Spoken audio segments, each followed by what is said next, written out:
രാമയ്യൻ? ആമാ സാർ. വാ.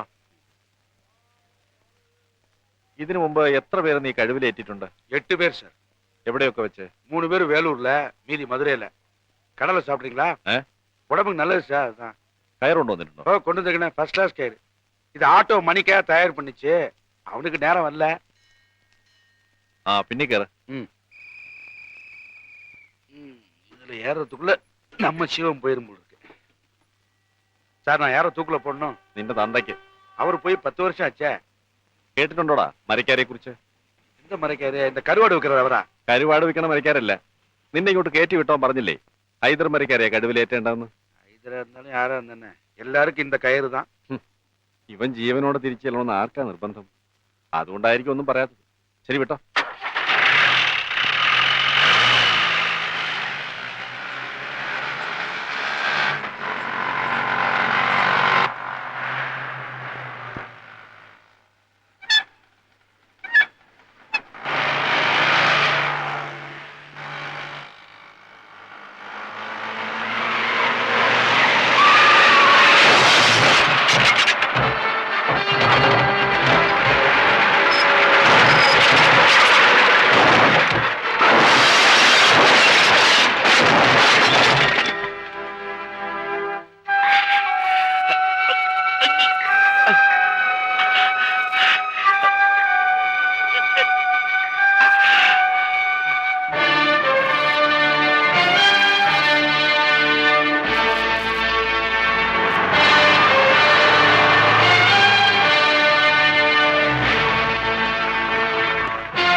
ജയിൽ ജീവനക്കാർ 2 പേരും സ്പോട്ടിൽ വെച്ച് തന്നെ മരിച്ചു. ആരാച്ചാർ? ആരാച്ചാർ ഓപ്പറേഷൻ തിയേറ്ററിലുണ്ട്. ആ,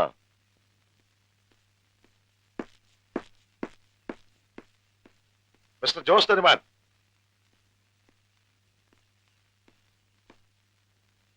ആരാച്ചാർക്ക് എങ്ങനെയുണ്ട്? ഓപ്പറേഷൻ കഴിഞ്ഞോ? Sorry sir, Ramayyan is dead.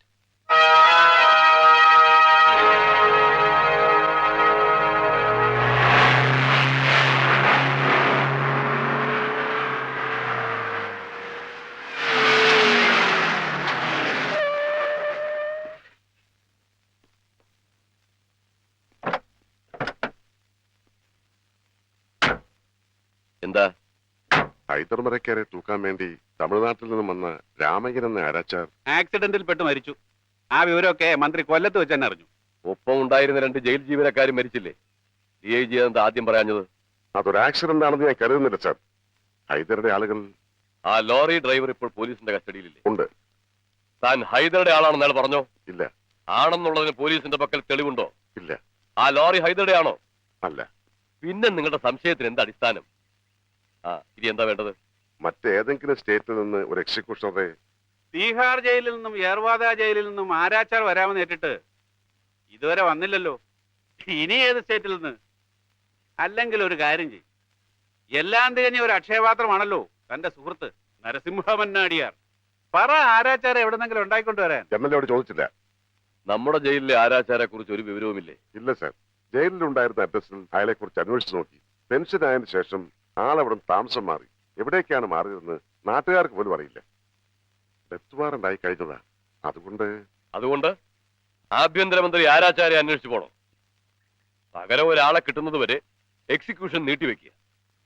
Death warrant extend ചെയ്തുകൊണ്ട് ആകാശമൊന്നും ഇടിഞ്ഞു വിടാൻ പോകുന്നില്ലല്ലോ. യുമേക്കോ.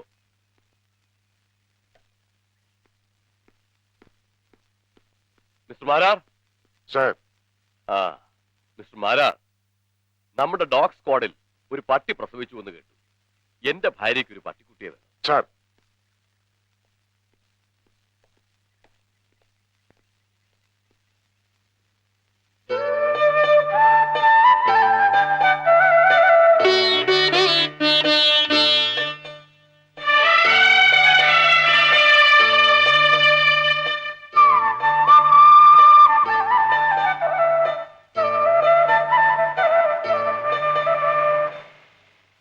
ഇവിടം മുതലാണ് കാമാക്ഷിപുരം ഗ്രാമം ആരംഭിക്കുന്നത്.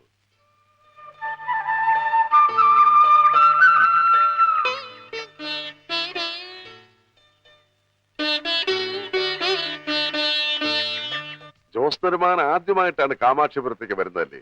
അതെ സാർ. നരസിംഹ മന്നാടിയാരും സാറും തമ്മിൽ വർഷങ്ങളായിട്ടുള്ള പരിചയമാണ്. ഞാൻ മന്നാടിയാരെ കാണുന്നത് എന്റെ സ്വന്തം സഹോദരനെ പോലെയാണ്. മന്നാടിയാർ മാത്രമേ ജീവിതത്തിൽ എന്നെ മനസ്സിലാക്കിയിട്ടുള്ളൂ. ഇപ്പോഴുള്ള മന്നാടിയാറുടെ മുത്തച്ഛന്റെ കാലത്ത് കാമാക്ഷിപുരം നാട്ടുരാജ്യമായിരുന്നു. അദ്ദേഹത്തിന്റെ പേരും നരസിംഹ മന്നാടിയാർ എന്ന് തന്നെയായിരുന്നു. 10-70 വർഷങ്ങൾക്ക് മുമ്പ് ചെങ്കോലും കിരീടവും വെച്ച് ഈ കാമാക്ഷിപുരം ഭരിച്ചിരുന്ന നാടുവാഴി. അന്ന് ഈ നാട്ടുകാർക്ക് നീതിയുടെയും ധർമ്മത്തിന്റെയും പ്രതിരൂപമായിരുന്നു അദ്ദേഹം. ആ മുത്തച്ഛന്റെ തനി പകർപ്പാണ് ഇപ്പോഴത്തെ മന്നാടിയാർ. രൂപത്തിൽ മാത്രമല്ല, സ്വഭാവത്തിലും. മുത്തച്ഛന്റെ പുനർജന്മമാണ് ഇപ്പോഴത്തെ നരസിംഹ മന്നാടിയാരെന്ന് ഈ കാമാക്ഷിപുരത്തെ ജനങ്ങൾ വിശ്വസിക്കുന്നു. കുട്ടിനായർ അക്ഷയപാത്രമാണെന്ന് കളിയാക്കി പറഞ്ഞില്ലേ? സത്യത്തിൽ മന്നാടിയാർ അക്ഷയപാത്രം തന്നെയാണോ?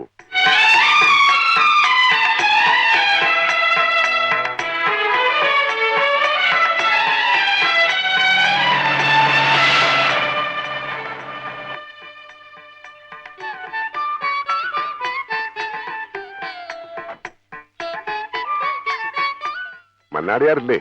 ഉണ്ട്, പൂജാമുറിയില്ല.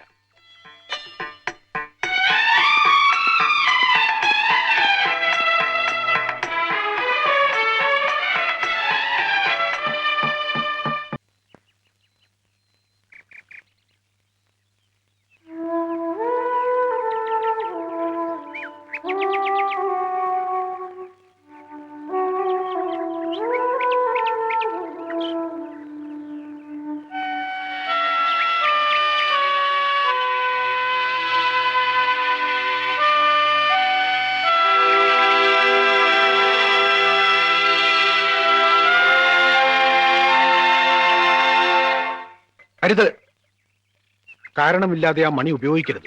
ഇത് സമയം അറിയിക്കാനുള്ള നാഴികമണിയാണോ? അല്ല സാർ, ഇതിന്റെ ഉദ്ദേശം വേറെയാണ്. ഈ ഗ്രാമത്തിലുള്ള ആർക്ക് വേണമെങ്കിലും ഏത് അർദ്ധരാത്രിയിൽ ഈ മണി ഉപയോഗിക്കാം. മണിയടിച്ചവർ ആരായിരുന്നാലും അതിന്റെ ഉദ്ദേശം എന്തായിരുന്നാലും അതിന് പരിഹാരം ഉണ്ടാക്കിയിട്ടേ ഈ വീട്ടിലുള്ളവർ ജലപാനം കഴിക്കും. തലമുറകളായി തുടർന്നു വരുന്ന ഈ സമ്പ്രദായം ഇന്നും തുടരുന്നു. ഇന്നും ഇക്കാലത്തും? അതെ, ഭരണസമ്പ്രദായങ്ങളൊക്കെ മാറിയെങ്കിലും കാമാക്ഷിപുരംകാർക്ക് മന്നാടിയാർ ഇപ്പോഴും രക്ഷിതാവ് തന്നെ. ഇപ്പോഴും ഈ മണി ആരെങ്കിലും ഉപയോഗിക്കാറുണ്ടോ? ധാരാളം. ഈ മണി ഉപയോഗിച്ചവരുടെ കഥകൾ പറയുകയാണെങ്കിൽ ചരിത്രം തന്നെ എഴുതേണ്ടി വരും. അടുത്ത കാലത്ത് നടന്നൊരു സംഭവം ഇപ്പോഴുള്ള മന്നാടിയാരുമായി ബന്ധപ്പെട്ടതാണ്. നരസിംഹ മന്നാടിയാരുമായിട്ട്? അതെ. ഈ ഗ്രാമത്തിലുള്ളൊരു ചിദംബരം ഇപ്പോഴത്തെ മന്നാടിയാരുടെ കയ്യിൽ നിന്നും കുറെ രൂപ കടം വാങ്ങി. പറഞ്ഞ സമയത്ത് തിരിച്ചു കൊടുത്തില്ലെന്ന് മാത്രമല്ല, മന്നാടിയാർ കൊടുത്ത പല അവധിയുമായി മുടക്കി. അങ്ങനെ ഇരിക്കുമ്പോൾ ഒരു ദിവസം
ആരാനിയാ മണിയടിച്ചേ?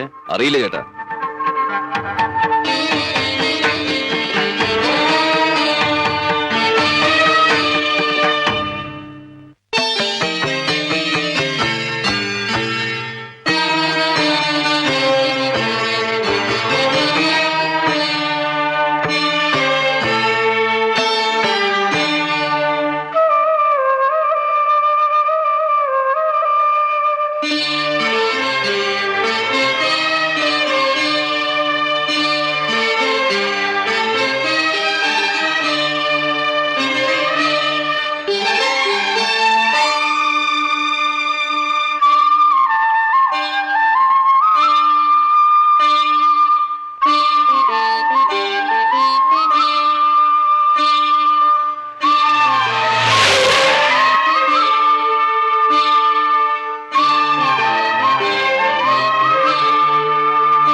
ചിദംബരം.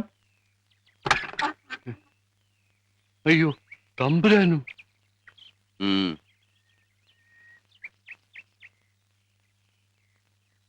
ആരെയെങ്കിലും ഒന്ന് പറഞ്ഞു വിട്ടിരുന്നെങ്കിൽ അടിയൻ അങ്ങോട്ട് വരുമായിരുന്നു.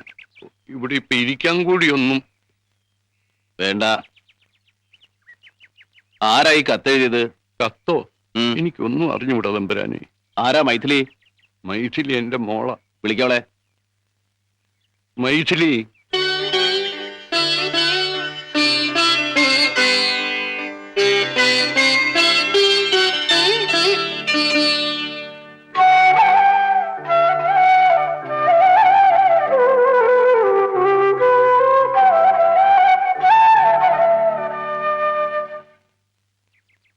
ഈ കത്തെഴുതിയത് നീയാണോ?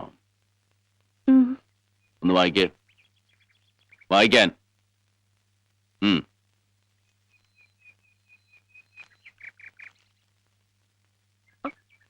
നരസിംഹ മന്നാടിയാർ തമ്പുരാൻ അറിയുന്നതിന്. മുഴുവൻ വായിക്കേ.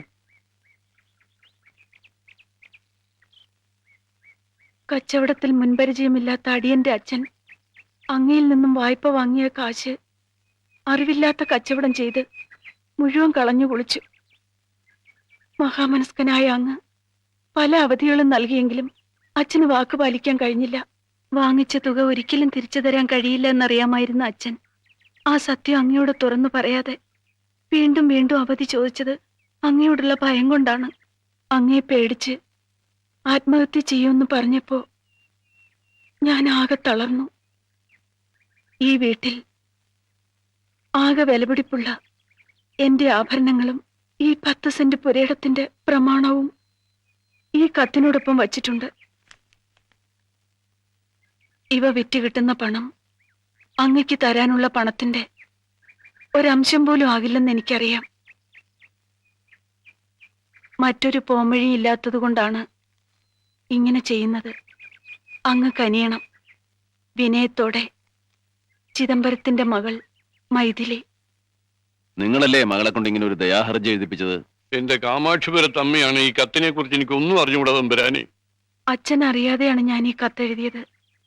കത്തവിടെ വെച്ചിട്ട് പിന്നെ ആരെങ്കിലും വരുന്നതിന് മുമ്പ് നീ എന്തിനാ ഓടിക്കളഞ്ഞത്? നിന്റെ സ്വർണവും ഈ വീടും വിറ്റാൽ കിട്ടുന്ന തുക കഴിച്ച് ബാക്കി കട എങ്ങനെ വീട്ടാനാ ഭാവം? അത് ഞങ്ങൾ കൂലിവേല ഏതെങ്കിലും വീട്ടും തമ്പുരാനെ. ഞാൻ അവളോടാ ചോദിച്ചേ. നീ തന്നെ പറയേ. തമ്പുരാൻ എന്ത് ജോലി തന്നാലും ഞങ്ങൾ ചെയ്തോളാം. നരസിംഹമന്നാടിയാരുടെ ഭാര്യ ആയിരിക്കാൻ നിനക്ക് സമ്മതാണോ?